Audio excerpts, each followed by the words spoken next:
Hey everyone, Bencoombertv Radio, episode number 233, 23, 30, fuck it, I don't know, who cares? Anyway, we've got a guest back on the show. Now, you might have remembered a while back, if you've listened to all the episodes. If you haven't, why not?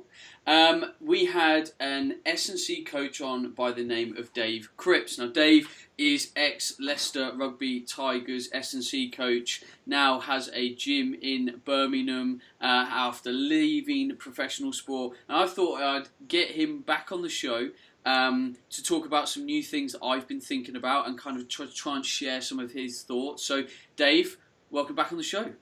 Thanks very much, Ben.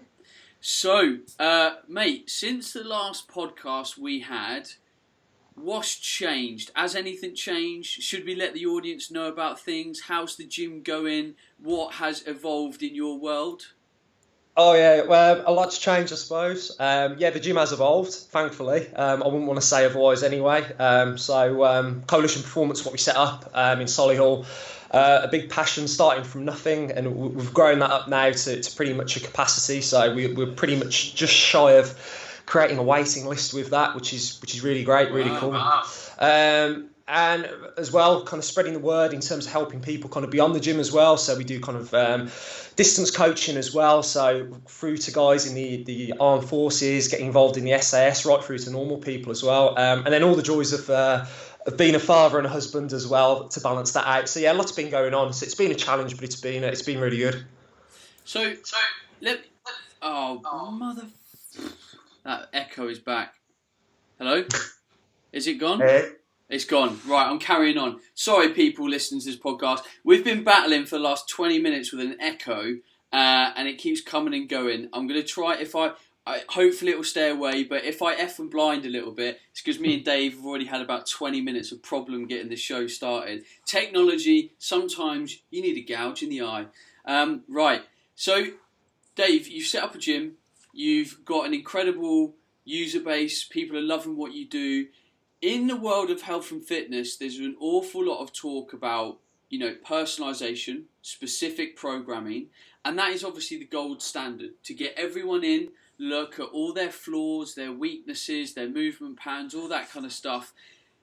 Perfect, ideal world. I'm the same as a nutritionist. I'm trying to bespoke things, X, Y, and Z. But as we know as coaches, there's loads of things that people consistently don't do right. You see patterns.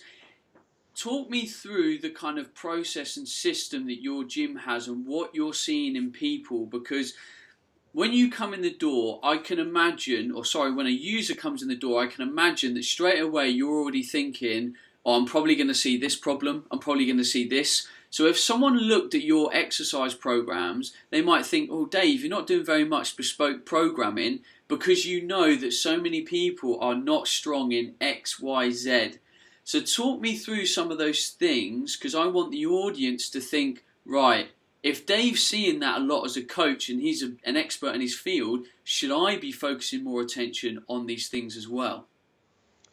Yeah, absolutely. I mean, we sit probably on both sides of the fence of that. I mean, everything that we do, like nobody at our training facility has the same program, but as you've said, if you were to look at a number of those programs, there'd be key trends, I suppose, within them. Kind of irrespective as well to a degree of the person's goals.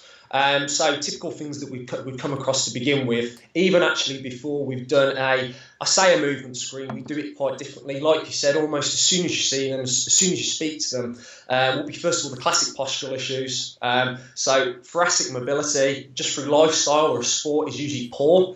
And that's usually the result of not just posture and doing the sport itself, but just bad practice in terms of training previously. So instantly, majority of our members, I'd say 90%, are doing some form of thoracic mobility work, whether that's for extension and rotation. And then kind of moving on down as well, posterior strength, again, people talk about it a lot, but it's a huge issue.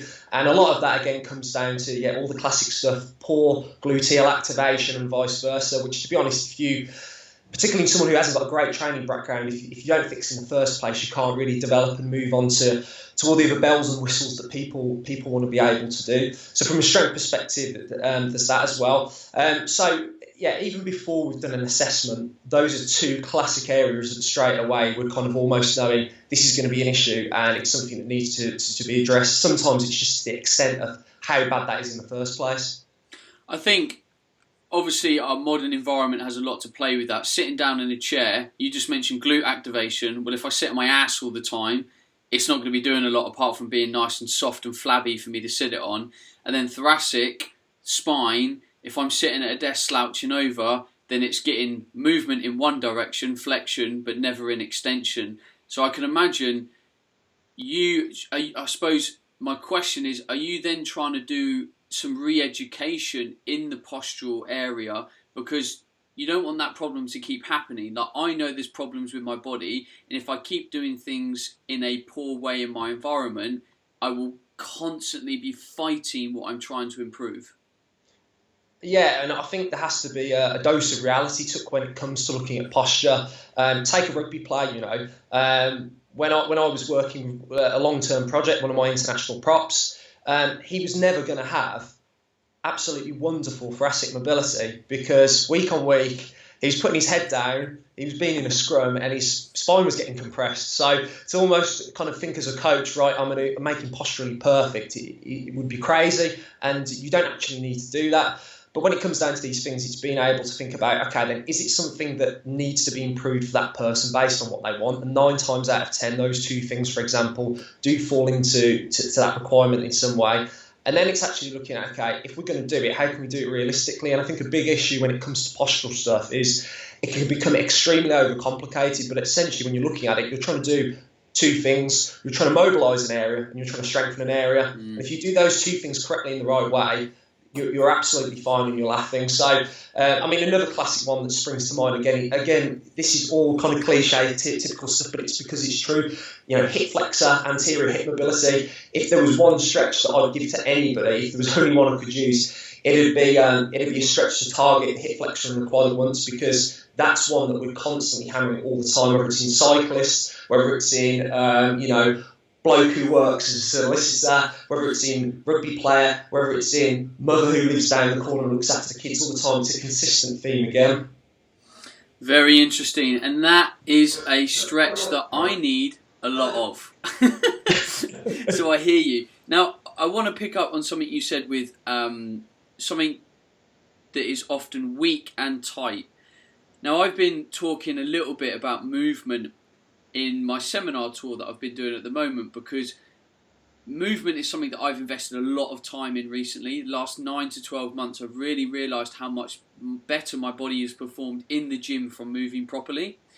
And a really common problem that I see is hamstring tightness, and people assuming that if you stretch the hamstring, you get better movement. But quite often, from what I observe, is that the hamstring is tight for a reason. It's almost like holding on to something structurally. Talk us through that and what is commonly a problem, and I suppose for the audience, what they should maybe be looking at when they've got these consistent, long-term, ongoing, tight muscles. That's a really good example, just because, I'm personally in that position. My hamstrings are ridiculously tight. And if you look back to when that happened, yes, it was, when I had a growth spurt when I was younger, things grow at different rates. But one thing that I have an issue with, and is a common theme with people who have hamstring tightness, is lower back injury. So I put my back out, I think, as a 17-year-old down the gym trying to do a sumo deadlift, as we've probably all done at some stage, and had a crippling back spasm, and I've had to manage that for years since. And whether it's been rugby players, cyclists, or regular people, hamstring tightness in particular usually corresponds with a lot of the time lower back problems. So even if the muscle's not necessarily anatomically short, if somebody's gone on in the lower back, which is obviously neurologically caused an issue, that can cause hamstring tightness. And not just speaking for myself here, there's one particular professional rugby player I remember working with for a number of years, didn't even go near stretching his hamstrings at all, because through experience and speaking to people about the understandings of what that can actually do that's negative in terms of re-injury and vice versa, meant that it would have been something completely outrageous to be able to do. Ironically, a lot of the work, for example, that I did with him was based around anterior hip mobility. So I think there's certain situations when it comes to movement that we can make things more difficult than they necessarily seem, but at the same time, some of the obvious stuff like my hamstring's tight, let's stretch it, necessarily isn't always the solution in the first place. It's always a big consideration when you're actually looking at somebody and actually figuring out if they have got issues, what are the root causes, but equally, they might not have great flexibility for, say, for example, in the hamstrings, but is it actually a problem? Is it actually the root cause of they're not improving in the area that they want to? And so a lot of the time you have tightnesses in certain areas which actually don't cause problems at all, and we're better off just leaving alone in the first place. That is a fascinating point, actually, because I was talking... Who was I talking to? Someone? I think I was talking to one of my staff, and we were in the gym squatting, and I said, how come you don't go a little bit lower? Because the range looked like he could go a little bit lower. So you could almost challenge that range and obviously improve strength through a greater range of movement. Simple. But he turned around and said, well, actually, if I squat lower, then that's when my squat is a bit 50-50. Like, my back, if I'm feeling a bit weak or I'm a bit tight, I'm putting my back under load. So there's literally no point. And I thought that was fascinating. Like, we can look at the body and how it should move perfectly, the ideals, but we have to understand our limitations and how far we want to go. Do I need to squat like an Olympic weightlifter, ass to grass, or can I squat parallel, get some strength improvement, get some training adaptation, get stronger and improve my performance? Do I actually need that last 4-5 inches in my squat? And you could do that for many movements. You've really hit the nail on the head, I think, of one of the most pressing issues when it comes down to training, whether it's strength and conditioning or fitness training, whatever, is that there's this belief that everyone needs to squat or everyone needs to deadlift and everything needs to look pristine, but perfect is dependent on the context. So perfect isn't just a general thing; it depends on the context of what that's within. And we work with distance runners a lot, and for us, a squat is a movement with most of them we don't go near because. First of all, they don't need to, because like you said, we're looking for adaptation. We're not looking at them to get awesome at exercise. We're looking to use the exercise as a tool for them to become awesome at something else, which ultimately is running. And I think very often in the industry, I'd say as a whole, it's so easy to get caught up on getting somebody better at an exercise or trying to force an exercise on somebody when you're actually forgetting that the exercise is there. That's not the be all and end all. That's just a tool. When I speak to people, I often say most people try and fit a square peg in a round hole. This was one of my colleagues used to say it at Leicester, Tom Collett. Put a square peg in a round hole. If you've got a square peg, just fit it in a square hole. So if they can't squat with pristine technique, try something else that causes the same stimulus, the same adaptation, but that actually can do effectively and competently. And like you said with the squat, if they can go through suitable enough range to be able to get the outcome that they want, then there's no need for them to have to go down to, squatting like a baby and vice versa. So again, I think context is a huge thing, and actually seeing exercises not as the be all and end all, but merely just the tools to be able to promote something far bigger. There's almost an air of elitism around that, in that you'll see trainers and people and, they might be able to squat amazingly, like, look at me with my squat, and you go into a squat and it's like, oh, you can't do that. All of a sudden I'm sort of better than you or something. And I'm like, yeah, great, there's loads of ideals, but ultimately, if that athlete or that person performs well on the pitch, like if I'm a rugby player and in my rugby club I can squat better than someone, but on the pitch he kicks better ass than I do, then I lose. End of.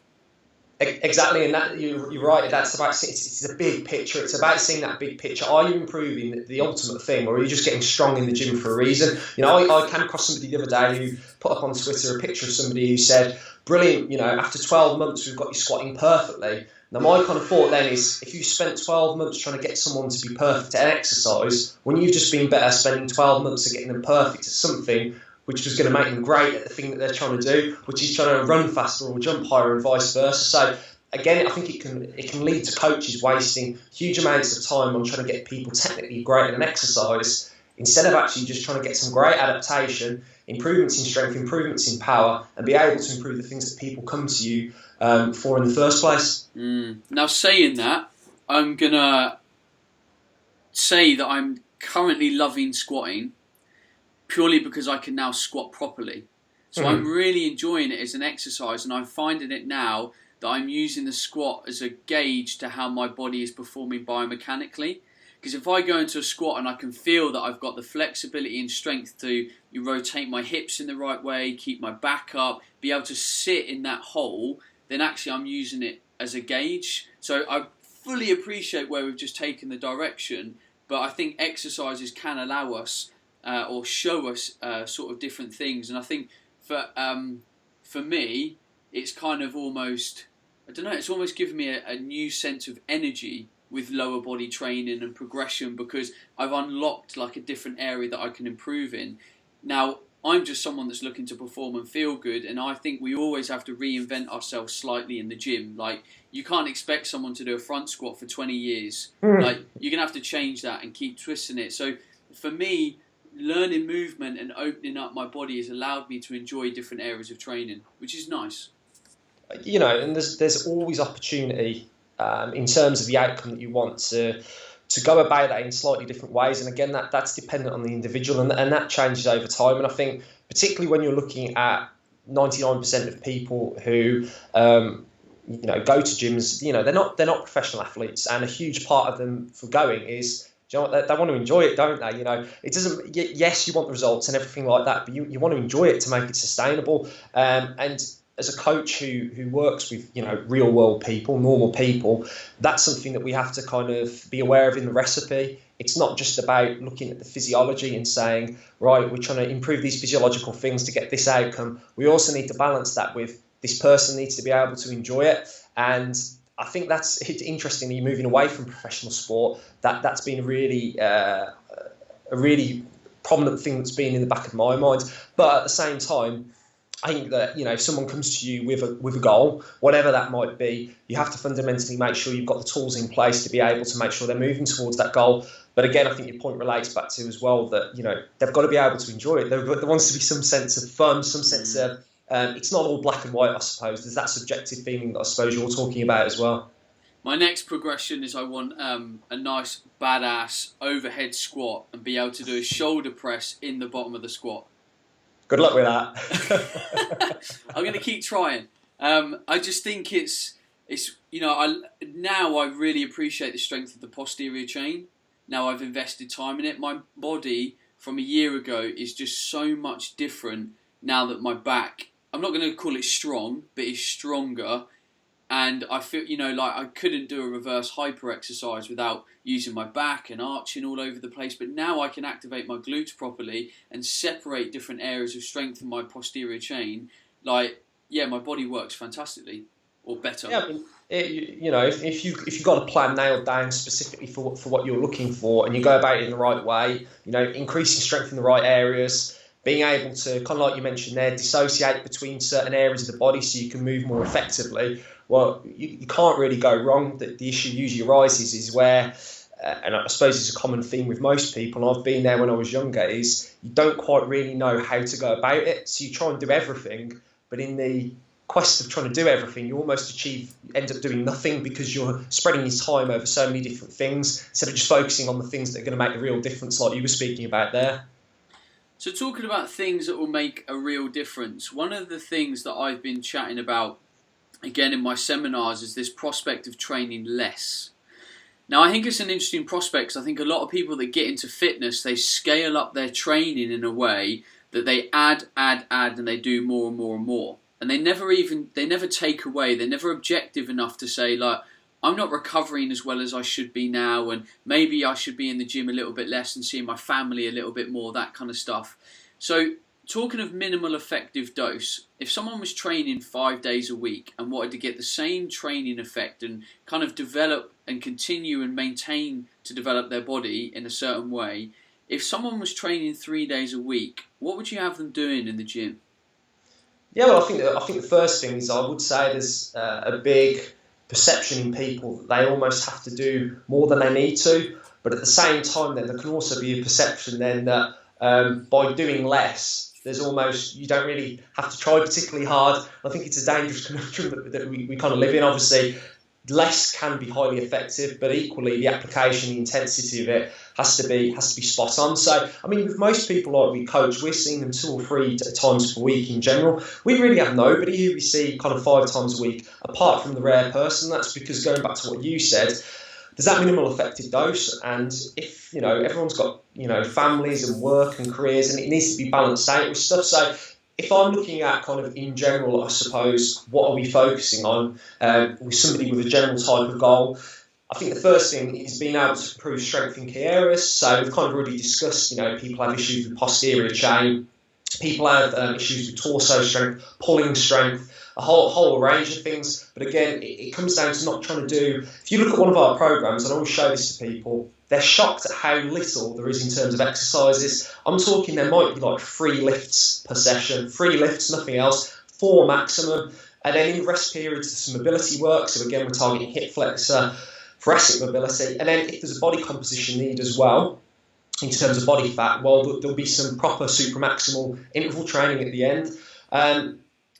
So, yeah, I mean, boiling it back down to that, being able to focus on those key things 2 or 3 times per week, dependent slightly on what the goal is, we know can see significant changes in what you do. And if you look at the science, and, I've been fortunate enough to speak to some wonderful people through my time at Leicester all over the world involved in the science and the physiology of what goes on.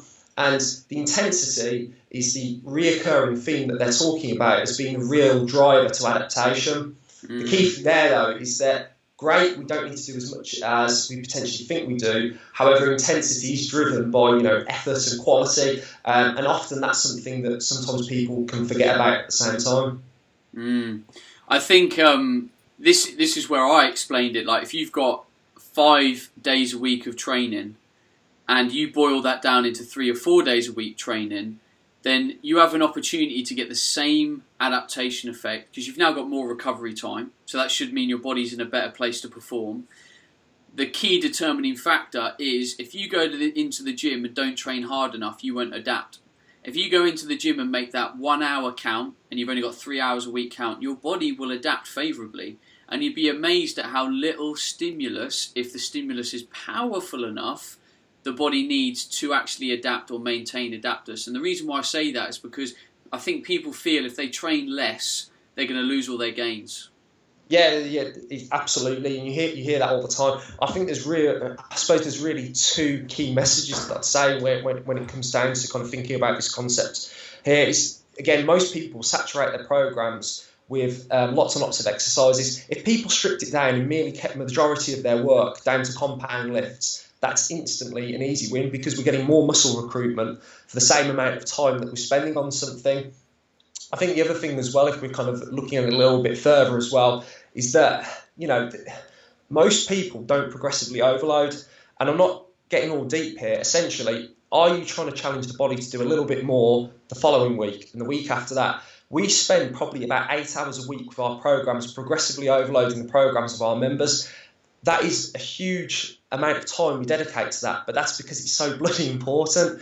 And all the time, and I've done it myself, and when I see people, is they don't progressively overload. They end up doing sessions 1 week that was easier than the session that they did 4 weeks before, because they're not manipulating either, for example, the load or the repetitions that they're actually using. That's an easy win that people can do really simply. Do you think part of that is because people are not recovering well enough, and actually they don't have the ability to push the body in the next session because they're trying to do too much, or they're not sleeping well enough, they haven't got their nutrition dialed in?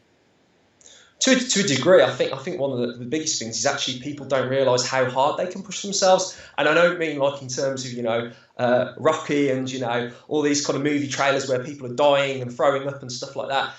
You look at a lot of people and their perception of actually being maximal, and I'm not talking in terms of conditioning, I'm talking in terms of strength exercises, for example, is actually well below than actually their body's capable of. And again, I think that's a huge limiter on their adaptation. So if you think you're capable of 4 sets of 4, but I as a coach can see actually you're capable of 4 sets of 6, and we get that 4 sets of 6, that's a huge additional extra overload. So I think a lot of it, again, comes down to the almost the mindset and psychology of the person. It's almost educating them to understand that. This kind of links to my interest in how you teach and deliver what you do in your gym in terms of effort, because When I went to Mike's gym for the retreat this year, we run a retreat every year, and we took a load of people out there, and for 4 or 5 days, I trained hard. Quite often 2, maybe 3 times a day. And don't get me wrong, on the 5th to the 6th day, I needed a day off. Like, I'd had my fill, but it proved to me how I don't train hard enough at home. And I could put a lot more in, and how I know my body would be a lot more physical from doing so. And that doesn't mean I put in more time. That means I put in more intensity. Like, there might be more effort, more volume, etc. in a given hour.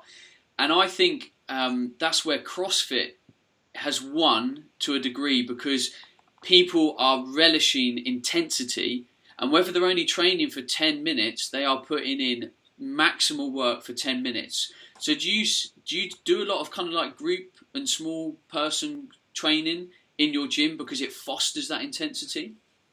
Yeah, I mean, with our training, people either train with us in a small group setting, which is a maximum of 5 people, or they train one-on-one, and that's purely dependent on psychologically kind of where they're at, how they feel they respond best. So yeah, we do for conditioning, whether it's for fitness for certain types of sports, or whether it's for changes in body composition with body fat. We do a lot of really intense work. And I think it goes back to what I said at the start, and kind of you've mentioned there, effort is a hugely subjective thing. What is high intensity for one person or high effort for one person is completely different to another. And with some people, they naturally get the bit between the teeth and go for it. But for a large proportion of people, they haven't got that understanding. Like I said before, they're actually capable of more.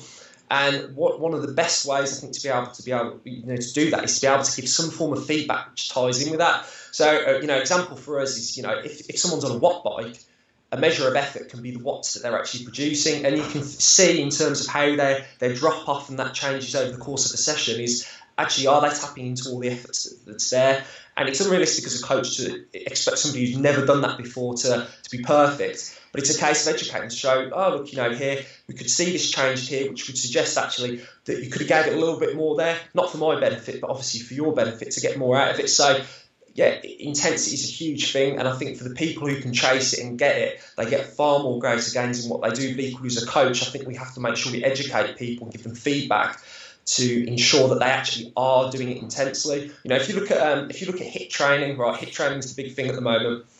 I see a lot of HIIT training, and even though it's been classed as HIIT training, it's not actually HIIT training if you base it on the science. If you do the classic kind of 4 minutes at 90 to 95% of max heart rate for 4 sets with 3 minutes of recovery, that is tough. That is really tough. Or if you're doing like super maximal sprints, like Martin Gabala did in all his research out on the other side of the Atlantic, that is bloody tough. Yet what you'll find is people giving people those protocols, but not actually giving them feedback to say, hang on, this is the level we need to pitch it at. Otherwise, people end up doing less work, and because the intensity isn't there, they actually don't get the results that the method should actually promote, if that makes sense. Interesting that a running theme for the last 15 minutes is, if you're not getting good enough results, put more fucking work in.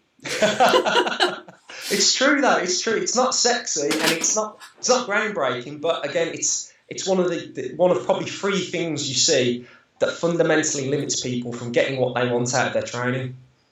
So, talking about other areas that people you think miss out on, what other grey areas are people just missing with results? Right. So I suppose this is where the rocket science comes in. Turning up. So actually, we spoke just before this about you can have the best program in the world, the best nutrition plan, the best exercises. You can even have the best trainer. But if you're not actually going in the first place, your frequency of training isn't there, your attendance, it doesn't matter how good all that stuff is. I know the statistic I think that I've come across recently, 70% of new gym members within only 3 months, so that 12-week window, they're attending the gym less than probably one time per week. We know that's not really going to cause the shift in what most people are actually looking for. So the number one thing from a get-go, again, which isn't particularly sexy, but is a huge stumbling block, is just getting to the gym or getting to wherever you're training, turning up. And most people, it's tough. I've got kids, I've got a family, I've got a business, I've got all sorts of stuff. But if you want to be able to get a goal, it's almost just thinking about there's going to be days that are going to be crap. the weather's going to be bad. You know, you're going to have all sorts of stuff going on in your mind. But if people just actually think about just getting to where they need to in the first place, 9 times out of 10, they'll end up doing the session. But it's very easy for people to talk themselves out of stuff. And like I said, if you've got a great program, that's brilliant. But if you're not making use of it, going frequently enough, well, again, it just falls completely flat on its arse. And chances are, if you turn up, you'll have a pretty good session anyway. The amount of people you come across who turn up and they've had a crap day at work and then they leave, got a smile on their face, they feel great, it is incredibly high. And it's one of the main reasons why a lot of people actually train as well. So again, just turning up in the first place, it's the same with nutrition, you know. You'll come across it all the time from all the people you've worked with, but if you turn around to someone, I had someone not that long ago saying, I'm feeling like I'm getting fatter. So you turn around to them and say, well, how's your nutrition been like kind of last fortnight? And they said, it's been about 50%. And again, they're not turning up with their nutrition. You know, if it's at 50%, you know, and the training's been a little bit hit and miss, well, you're going to feel that way. That's the outcome that you're going to expect. So I'd say that's one of the things. The other thing, though, is just consistency as well. So getting into a great routine. So it's great doing a month's worth of training, but a month's worth of training doesn't really take people to where they want to with most of their results as well. And it's difficult, I know, because there's in the fitness industry, you know, 4-week camps and 4-week this, but too many people want to play the short game. Not enough people want to play the long game. It's the long game, which is the one that gives people the real results that are sustainable and they can actually achieve over time as well. Mate, it's been very good to chat to you again, my friend. I feel that we should summarise our thoughts. I feel that we should make sure that there is an emphasis on the take-home points of today. So do you want to spend just a minute saying, look, this is what we've covered. This is me as an S&C coach saying, if you want results, do this. Yeah, I suppose to summarise, probably the first thing is focus on intensity. Focus intensity over volume. So don't think about doing more is more. Think about the quality of what you're doing, and the quality comes from the intensity of it. You know, those 3 things that we talked about, turning up. So making sure you're getting frequency in, the consistency of your training. Are you doing it as it should do for the amount of time that's needed, or is it just lasting a couple of weeks? And again, the effort. You know, the effort's the really big thing that again goes back to dictating the intensity. And in terms of making up a program, focus on strength in the right places, which for most people, posterior lower limb strength, pulling strength, torso strength, get mobility in there, thoracic spine, anterior hip work. And then, yeah, I suppose from a nutrition perspective as well, just focus on doing the macro things right and not focusing on the micro, because even though they're not super sexy, they're the things that are super effective. And I'm going to summarise with a very friendly moan in that the amount of people that will ask a question of a professional or someone that they seek advice from will go into that question with a very specific problem. Ben, can you help with X? And I will always say, how are you sleeping? How are you moving? How are you eating? How are you hydrating? How are you thinking? All the fundamentals, and straight away, every time, I'm going to say 99% of the time, that person will say, oh, yeah, well, sleep isn't great, or, you know, training's been a bit hit and miss, and do not get specific till all the fundamentals are frickin' nailed. And that's why we teach the fundamentals so much, and coaches pull their hair out about it, because if you haven't got it right, you can't get more specific. It's like building a house without foundations. Get the basics right first and work hard. If you don't like the outcome, work hard. And if you work hard, the things that are not working will show themselves quicker. And that's the beauty of it. You'll fail quicker, so you'll be able to fix it, be critical, create a new plan, go forward again. Dave, for people to be able to find you as a result of today, if they'd like to follow a bit of your chat and your teachings and your musings, where is the best place to go apart from maybe turning up at your gym one day for a squat?